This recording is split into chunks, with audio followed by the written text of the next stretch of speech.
صحیح بخاری میں حدیث ہے، نبی علیہ السلام کے پاس واشی آیا فتح مکہ کے موقع پر، اور وہ واشی کون تھا؟ قاتل حمزہ۔ ہائے ہائے، حمزہ نبی علیہ السلام کے صرف چچا نہیں تھے بلکہ بھائی بھی تھے، دو شریک اور ہم عمر بھی تھے، دوست بھی تھے۔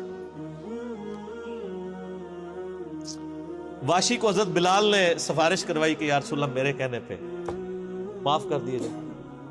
واشی پیش ہوا، فرمایا واشی یا رسول اللہ قاتل حمزہ، یا رسول اللہ تیرا ایمان قبول ہے، لیکن کیا تو ایسا کر سکتا ہے کہ اپنی شکل مجھے نہیں دکھا؟ ہائے ہائے ہائے، یہ وہ شخص ہے جو حریص علیکم بالمؤمنین رؤوف الرحیم ہے، لیکن چچا کے معاملے میں، اور وہ چچا ایسا نہیں جو صرف چچا ہی تھا، وہ دین کا مجاہد تھا، دین کے لیے کنٹریبیوشن تھی۔ اور میں آپ کو علا وجہ بصیرت کہتا ہوں کہ حضور کی وفات کے وقت اگر حضرت حمزہ زندہ ہوتے، خلیفہ اول حضرت ابوبکر نے نہیں ہونا تھا، حضرت حمزہ نہیں ہونا تھا۔ اس کا لاجیکل ثبوت یہ ہے کہ غزوہ بدر میں مسلمانوں کا لیڈر کون تھا آرمی کا؟ حضرت حمزہ۔ نبی علیہ السلام تو خیمے میں تھے نا، مسلمانوں کو لیڈ کون کر رہا تھا؟ حضرت حمزہ۔ غزوہ احد میں کون لیڈ کر رہا تھا؟ حضرت حمزہ۔ اسی لیے آپ نے پھر غزوہ احد کے شہداء پہ جا کے جنازہ پڑھا تھا نا، کہ ان کی وجہ سے بعد والے لوگ بینیفیشری ہوں گے، تو یہ لوگ تو بینیفیشری نہیں ہوئے، ان کو تو سب کچھ آخرت میں ملا ہے۔ یہ نہ ہو کہ اب تم آپس میں، بخاری مسلم میں یہ بھی حدیث ہے، میرے بعد کافر نہ ہو جانا کہ ایک دوسرے کی گردنیں کاٹنا شروع ہو جاؤ، اور وہی ہوا پھر بعد میں۔ تو نبی علیہ السلام نے قاتل حمزہ کو معاف کیا، اور فرمایا پوری زندگی پھر واشی سامنے نہیں آیا حضور کے، حالانکہ آپ کو تو اللہ نے گارنٹی دی ہے حریص علیکم بالمؤمنین رؤوف الرحیم۔ نبی علیہ السلام مومنین پر رؤوف بھی ہیں، رحیم بھی ہیں۔ اب میں تھوڑی سی انجینئرنگ کرتا ہوں کہ انسان کو اپنے چچا سے زیادہ محبت ہوتی ہے یا اپنی اولاد سے؟ مطلب اس پہ تو کوئی دوسری رائے نہیں ہے۔ جن جن کے بچے ہیں، یعنی میرے بھی اپنے بچے ہیں، آپ میں سے بھی اکثر لوگ شادی شدہ بیٹھے ہیں، آپ خود انالیسس کر لیں، بلکہ اولاد تو بعض کا انسان کو ماں باپ سے آگے ہو جاتی ہے۔ تو جن لوگوں نے حضرت حمزہ کے ساتھ ظلم کیا اور ان کو قتل کیا، ان کا ایمان قبول نہیں کیا گیا۔ تو جن لوگوں نے حضرت حسین ابن علی کے ساتھ ظلم کیا، یا حضرت علی ابن ابی طالب کو تکلیفیں دی ہیں جو حضور کے بچوں کی جگہ تھے، ان کے بارے میں آپ ایکسپیکٹ کر سکتے ہیں کہ نبی الاسلام کے دل میں ان کے بارے میں کوئی محبت کے جذبات ہو؟ Not at all. حتیٰ کہ آپ دیکھ لیں مسند احمد میں تواتر سے وہ حدیث نقل ہوئی ہے کہ ابن عباس کہتے ہیں کہ ایک دوپہر کے وقت میں نے خواب دیکھا اور میں گھبرا کے اٹھ گیا اس خواب کی وجہ سے۔ میں نے دیکھا کہ نبی علیہ السلام جو ہے وہ پرانگدہ حالت ہے، بال بکھرے ہوئے ہیں، جسم پہ گرد پڑی ہوئی ہے، ہاتھ میں خون کی ایک شیشی ہے، اور میں نے کہا یا رسول اللہ میرے ماں باپ قربان، آپ کی کیا حالت ہے؟ تو فرمایا کہ یہ حسین اور اس کے ساتھیوں کا خون ہے جو صبح سے میں کربلا میں سمیٹ رہا ہوں۔ اور یعنی یہ ایک اللہ کی طرف سے دکھایا گیا یہ تشبیہ، یعنی ایک علیحدہ سے ایک محکمہ خواب، ایک محکمہ بالکل الگ سے۔ آپ مجھے خواب میں آئے تو آپ کو نہیں پتا ہوگا کہ آپ میرے خواب میں آئے، یہ اللہ تعالیٰ تمثیلاً دکھاتا ہے۔ اور نبی علیہ السلام کو خواب میں دیکھ رہا ہے کون؟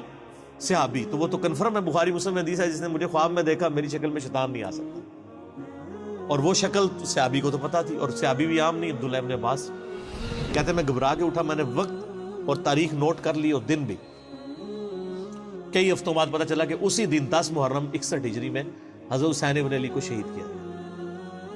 تو حسین ابن علی کی وفات کے اوپر یہ ابن عباس کو خواب میں آنا، حضور صلی اللہ علیہ وسلم نے انڈیکیٹر دے دیا ہے نا، اسی حدیث کو نقل کر کے اسماعیل دہلوی، جس کو دیوبند اور اہل حدیث جو اس وقت پریکٹیکلی یعنی ایک سمجھ لیں کہ یزید کے ٹھیکیدار بنے ہوئے ہیں اس کے دفاع کے اوپر، ان کے مشترکہ امام ہے اسماعیل دہلوی، شاہ ولی اللہ دہلوی کا پوتا۔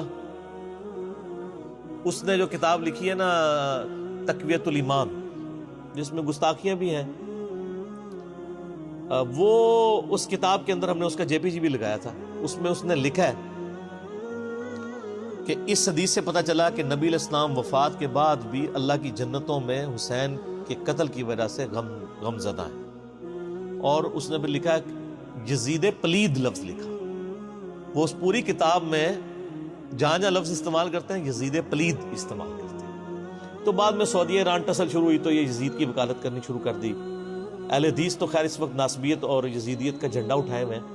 دیوبند میں کم لوگ ہیں ایز کمپیئر ٹو اہل حدیث, اور بریلویوں میں تو بہت ہی کم. تو یہ میں آپ کو صرف ایک کمپیریزن بتا رہا ہوں کہ انسان کو اپنی اولاد سے جو محبت ہوتی ہے وہ تو آپ سوچ نہیں سکتے. ترمذی میں اور مسند احمد میں حدیث ہے, نبی علیہ السلام نے حضرت حسین کو اٹھایا ہوا ہے اور آپ فرماتے ہیں اللہ یہ میرے بیٹوں میں سے ایک بیٹا ہے, اللہ اس سے محبت کر, جو اس سے محبت کرے, اس سے دشمنی رکھتے ہو اس سے دشمنی رکھ. ہم یہ پوچھتے ہیں کہ حسین سے دشمنی کس نے رکھی ہوئی ہے, ذرا پوائنٹ آؤٹ کریں نا. کیا یہ تھریٹیکل بات ہے؟ تھی نا دشمنی, آج تک ہے, اس زمانے میں بھی تھی. تو وہ ان لوگوں کو پھر ان کے ساتھ کیا معاملات ہوں گے؟ باقی واقعہ کربلا والا ریسرچ پیپر 5B پڑھ لیں تو آپ کو معاملات کلیئر ہو جائیں گے. تو یہ غل کے اوپر میں نے بات کی, اور اس کے اوپر بعض لوگوں جو ہیں وہ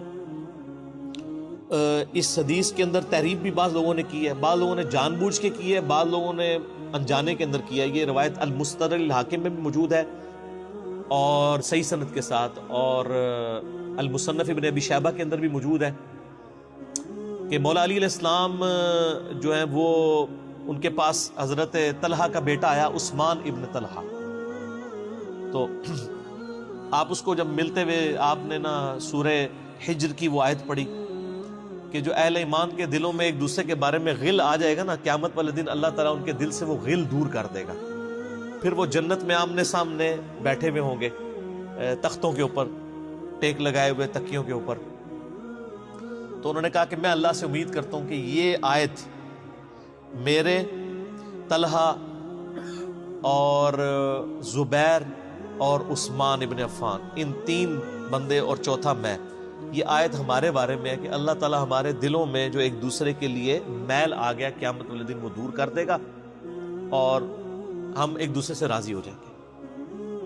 ظاہر ہے مطلب وہ تکلیفیں تو پہنچی تھی نا حضرت علی کو, مطلب کئی لوگوں سے تکلیف پہنچی. بل آپ نے ان کو ایک کلین چٹ دے دی کہ میں اللہ سے امید کرتا ہوں کہ ان لوگوں کے بارے میں یہ آیات ہے کہ اللہ تعالیٰ ہمارے دلوں میں ایک دوسرے کی نفرت ختم کر دے گا, جو اگر دنیاوی وجہ سے, دنیاوی طور پر کسی دینی وجہ سے آئی. تو یہ غل کا لفظ وہاں پہ بھی استعمال ہوا. اب ڈاکٹر اسرار صاحب رحمہ اللہ تعالیٰ, چونکہ ان کی حدیث کی فیلڈ نہیں تھی, انہوں نے یہ جب سورہ ہجر کی آیات آئیں, اس پہ میرا مسئلہ نمبر 116C بھی ریکارڈڈ موجود ہے, انہوں نے نا اس میں حضرت معاویہ کا نام بھی لے دیا کہ میں اللہ سے امید کرتا ہوں یہ میرے اور معاویہ کے بارے میں ہوگا. نا وہ نام لیا ہی نہیں ہے, آپ خود سے نہ داخل کریں. حضرت معاویہ کو حضرت علی نے نہیں معاف کیا, پوری زندگی معاف نہیں کیا, کیونکہ ان کی وجہ سے خلافت کا نظام ٹوٹا تھا. حضرت طلحہ تو میدان جنگ سے چھوڑ کے چلے گئے تھے. جب عمار ابن یاسر کو دیکھا کہ وہ سامنے ہیں تو انہوں نے کہا عمار کو تو باغی جماعت قتل کرے گی, وہ چھوڑ کے چلے گئے. تو مروان نے ان کے گھٹنے میں تیر مارا, مستدل الحاکم میں آتا ہے, اور وہ شہید ہو گئے. حضرت زبیر وہ صحابی ہیں یعنی جو نبی علیہ السلام کے بہادر ترین اصحاب میں سے. 12 بندے غزوہ احد میں حضور کے ساتھ رہ گئے تھے 700 میں سے غزوہ احد کے اندر, ان میں سے ایک حضرت زبیر بھی تھے. اور یہ تلوار کمال کی چلاتے تھے, اکیلے میدان جنگ میں آگے چلے جاتے تھے. بخاری میں آتا ہے کہ ان کا بیٹا عبداللہ ابن زبیر کہتا ہے کہ میرے باپ کے 2 شانوں کے درمیان اتنا بڑا زخم تھا جو ہیل اپ ہو گیا تھا, لیکن پھر بھی گڑا پڑا ہوا تھا, میں پورا ہاتھ اس میں داخل کر لیتا تھا, اور وہ زخم ان کو احد کے موقع پہ لگا تھا. ٹھیک ہے. اور پھر جنگ, اسی حدیث میں بخاری کے آتا ہے کہ جنگ یرموک کے موقع پر لوگ یعنی لیڈر کے اوپر چل رہے ہوتے ہیں, تو حضرت زبیر بھی ایک اسکواڈ کو لیڈ کر رہے تھے. تو لوگوں نے کہا حضرت آپ آگے جائیں. انہوں نے کہا جب میں آگے جاؤں گا تو میرے ساتھ کوئی نہیں آگے جا سکتا. وہ اکیلے گھوڑے کو انہوں نے جو ہے وہ ایڑی لگائی اور رومن امپائر کی یعنی فوج کے اندر گھس گئے, اور کوئی بھی ان سے لڑنے کے لیے تیار نہیں ہوتا تھا. اتنی بہادری تھی ان کے اندر. لیکن جنگ جمل میں حضرت علی کے مقابلے پہ آ گئے.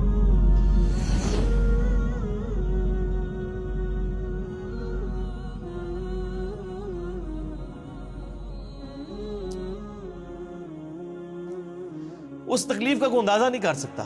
حضرت حسن ابن علی نے بتایا مولا علی سے کہ بھئی حضرت زبیر آئے ہیں, تو حضرت علی نے کہا کہ رکو میں خود چاہتا ہوں. گئے, کہا زبیر یاد ہے وہ دن؟ جب نبی تم مجھ سے بڑا پیار کر رہے تھے، پھوپھی ذات تھے نا، نبی علیہ السلام کی پھوپھی کے بیٹے ہیں حضرت زبیر بن عوام رضی اللہ تعالیٰ. تو حضور نے تم سے ایک بات کہی تھی کہ تم علی سے اتنی محبت کرتے ہو، ایک دن آئے گا کہ تم تلوار لے کے علی کے خلاف کھڑے ہو جاؤ گے. تو تم نے کیا کہا تھا کہ یا رسول اللہ میں علی کے خلاف کھڑا ہوں گا؟ اور میں ہاں، تم اس وقت ظالم ہو گئے. تو حضرت زبیر جو ہے وہ ان پہ غشی طاری ہو گئی، گھوڑے کو، یعنی وہ حضرت علی کا پھر سامنا بھی نہیں کر سکے، میدان جنگ سے واپس چلے گئے. تو بعد میں حضرت علی کے فوجیوں میں سے ایک بندے نے جا کے پیچھے ان کو دھوکے سے قتل کر کے تھا. تو حضرت علی نے کہا کہ زبیر کے قاتل کو میں دوزخ کی بشارت دیتا ہوں، کیونکہ زبیر جنتی تھا. تو وہ شخص پھر حضرت علی سے ناراض ہو گیا کہ ہم نے میں نے تجھے حکم دیا تھا، جب میں نے ان کو جانے دیا تو نے یہ کام کیوں کیا؟ تو وہ پھر خارجی ہو گیا. اور یعنی یہ وہ محبت تھی، وہ جہاں محبت تھی وہ نظر آتی تھی. ظاہر ہے کہ ایک بندے کی ایک غلطی سے اس کی پوری زندگی زیرو سے ملٹی پلائی نہیں ہو جاتی ہے. جس نے اتنا کچھ دین کے لیے کنٹریبیوٹ کیا کبھی نہیں ہو سکتا ایسا. حضرت علی کو بھی اس بات کا پتہ تھا. بہرحال یعنی اللہ تعالیٰ ان سے راضی ہو، اسی لیے نبی علیہ السلام کی اس حدیث یعنی وہ حضرت علی کے اس قول کو حضرت علی فٹ کیا کرتے تھے حضرت زبیر، طلحہ اور حضرت عثمان ابن عفان پہ رضی اللہ تعالیٰ. باقی آپ میرا کربلا والا ریسرچ پیپر پڑھیں تو آپ کو پتہ چلے گا کہ کتنی یعنی مشکل وقت حضرت علی نے اپنی خلافت میں دیکھا ہے اس حوالے سے. یعنی مصنف ابن ابی شیبہ میں آپ کے مخالفین کی لاشیں بھی ہیں، ان پہ بھی حضرت علی گریہ کر رہے ہیں، ایک ایک کی لاش اٹھا کے اس کو صاف کر رہے ہیں. حضرت طلحہ کا بیٹا تھا محمد بن طلحہ، اس کی لاش دیکھی تو رو پڑے، حالانکہ وہ مخالفت میں لڑنے آیا ہوا تھا. پھر حضرت حسن سے کہا کاش میں جنگ جمل سے 20 سال پہلے ہی مر گیا ہوتا، میں یہ دن نہ دیکھتا. ایک ایسا شخص جس نے 8 سال کی عمر میں اسلام قبول کیا، جس نے اسلام کو زیرو سے 3 براعظموں میں پھیلتے ہوئے دیکھا، اور اب اس کو بڑھاپے میں یہ دن دیکھنے پڑ رہے ہیں کہ اس کے سامنے اسلام کا شرازہ بکھر رہا ہے، کہ مسلمانوں سے لڑ رہے ہیں. ایک ایک جنگ میں 8-8 10 ہزار لوگ، جن میں مرنے والے صحابہ ہیں حضور کی تربیت یافتہ، جو ایک آواز کے اوپر حضور کی لبیک کہنے والے تھے، شیر و شکر تھے آپس میں.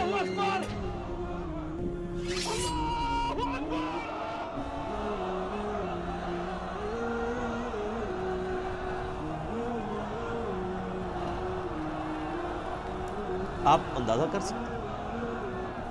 اسی لیے حضرت علی جو ہیں وہ یعنی کوفے میں شہر سے باہر آپ کو پتہ ہے کنویں ہوا کرتے تھے، اکیلے جا کے کنویں پہ بیٹھ کے رویا کرتے تھے کہ اللہ اس امت کے ساتھ کیا ہو گیا. کوشش کرتے رہے، اینڈ رزلٹ یہ ہے کہ وہ خلافت کا نظام. اسی لیے مصنف ابن ابی شیبہ میں آتا ہے کہ آپ نے فجر اور عشاء کی نمازوں میں قنوت نازلہ پڑھی، اللہم علیک بمعاویہ و اشیاءہ، اے اللہ معاویہ اس کے شیعہ کو برباد کر، علی اور اس کے عمر بن عاص اور اس کے شیعہ کو، ابا سلمی اور اس کے شیعہ کو، قیس اور اس کے شیعہ کو برباد کر.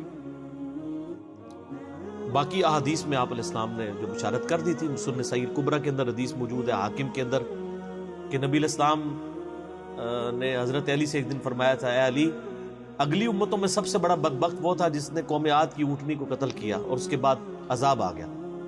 میری امت کا سب سے بڑا بدبخت وہ ہوگا جو تیرے سر کے خون سے تیری داڑھی کو رنگ دے. اور وہی ہوا ہے. اور اس کے بعد پھر دیکھیں امت ایک جگہ جمع نہیں ہوئی ہے. حضرت علی ایک آخری کوشش تھی، اور جن لوگوں نے اس وقت ساتھ نہیں دیا پھر ان کو دنیا میں اس کا خمیازہ بھگتنا پڑا ہے. عبداللہ بن عمر نے بیعت نہیں نہ کی تو صحیح بخاری اٹھا کے دیکھیں، عبداللہ بن عمر کو آل امیہ نے قتل کروایا، حجاج بن یوسف نے زہر آلود نیزہ مروا دیا. اور حاکم کے اندر مجموع الزوائد کے اندر موجود ہے، حضرت عبداللہ بن عمر آخری عمر میں کہا کرتے تھے کاش میں اس وقت علی کا ساتھ دیتا اور یہ خلافت کا نظام تو بچ جاتا. کیونکہ کئی لوگ بیچ میں نیوٹرل ہو گئے تھے جو پھر ساتھ نہیں دیا، تو اس کی وجہ سے پھر حضرت علی کے چونکہ اب پاس اتنی مین پاور نہیں تھی کہ اس سسٹم کو سنبھال سکتے، بعد پھر وہ شہید ہو گئے اور پھر معاملات آگے. خیر بات کہاں سے کہاں نکل گئی، کیونکہ یہ اس کے ساتھ غل کا لفظ تھا، تو یہ غل کے لفظ کو ایڈریس کرنا ضروری تھا. تو تو آج ہم جب جنگ جمل صفین نہروان کو ڈسکس کرتے ہیں تو یہ کوئی غل والی بات نہیں ہے، یہ وہ چیزیں ہیں جو ایک ریالٹی ہیں، اور وہ اگر یہ غل والی بات ہے تو نبی علیہ السلام کے دل میں بھی نعوذ باللہ غل تھا، مولا علی کے دل میں بھی غل تھا، ایسا نہیں تھا۔ وہ دین کی حمیت کہلاتی ہے، اس کو غل نہیں آپ کہتے۔